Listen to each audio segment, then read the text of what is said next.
வணக்கம். இன்றைக்கி empty home tour என்னோடய வீடு தான் இது.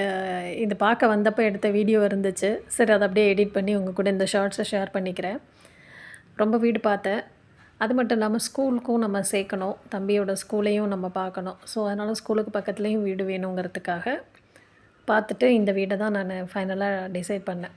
இதுக்கிடையில் என்ன விஷயம்னா, என் ஹஸ்பண்ட் ஒரு வீடு பார்த்துருந்தாங்க. அதில் தான் வந்து திங்ஸ்லாம் போட்டு பால் காய்ச்சியாச்சு. ஆனால் அந்த டைம் பார்த்திங்கன்னா, அந்த வீட்டில் எனக்கு மாடிப்படி மட்டும் ஏறுறது கொஞ்சம் எனக்கு கஷ்டம்னு தோணுச்சு. ஒரு மாதிரி குறுகலாக இருந்த மாதிரி இருந்துச்சு.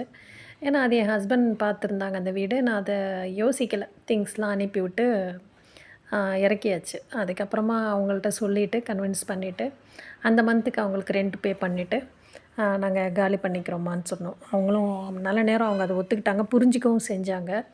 திங்ஸும் நமக்கு அதிகம். ஸோ அதனால் நான் இந்த வீடை பார்த்தேன்.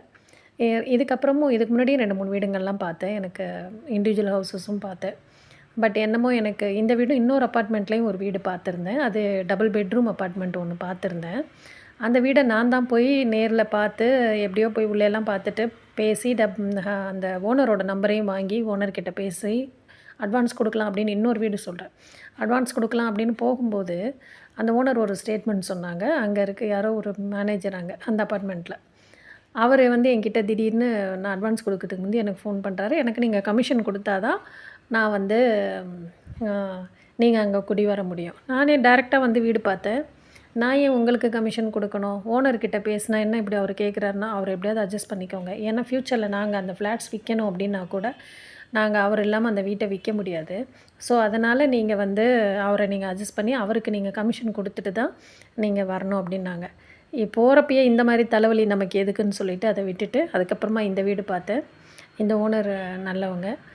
ஆனால் இந்த வீட்டில் ஒரே ஒரு ட்ராபேக் எனக்கு பார்த்திங்கன்னா, எங்கேயுமே நீங்கள் பார்த்துருப்பீங்க, செல்ஃபே இருக்காது. அதுக்காக தான் நான் அந்த இன்னொரு வீடை பார்த்தேன். அதில் செல்ஃப் இருக்குது, ஓகே தான் எல்லாம். ஆனால் பிரச்சனைன்னு இருக்கக்கூடாதுல்ல. வீடுங்கிறது நமக்கு house become a home. We need to make it as a home. So அதனால் போகும்போதே தலைவலியெல்லாம் வேண்டான்னு சொல்லிட்டு தான் அந்த வீடெல்லாம் எனக்கு வேணான்னு சொல்லிட்டு இந்த வீடை நான் டிசைட் பண்ணேன். அதே போல் அவங்க வீடும் நான் இன்னொரு அப்பார்ட்மெண்ட் பார்த்தேன்ல, அதை நான் வந்து எப்போ வேணால் விற்போம் அப்படின்ட்டும் வேறு சொன்னாங்க. அப்படிங்கிறப்போ நம்ம போயிட்டு அடிக்கடி இப்போயே பார்த்திங்கன்னா 2 வீடு மாறிட்டோம். அதனால் இன்னும் போய் மாறிட்டுருக்க முடியாதுன்னு சொல்லிட்டு தான் இந்த வீடை டிசைட் பண்ணோம். அதே போல் இந்த ஹவுஸ் ஓனர் என்கிட்ட போய் விட்ட கண்டிஷன் என்ன, நீங்கள் அடிக்கடி வீடு மாற்ற மாட்டீங்கல்லம்மா அப்படின்னு சொல்லிட்டு. கண்டிப்பாக மாற்ற மாட்டேன், மாற்றக்கூடாதுங்கிறதுக்காக தான் இங்கே வர்றேன்.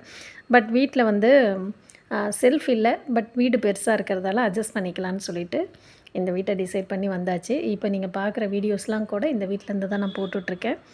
இந்த வீடியோவை பார்த்ததும் உங்களோட ஷேர் பண்ணிக்கணும்னு தோணுச்சு. தேங்க்யூ.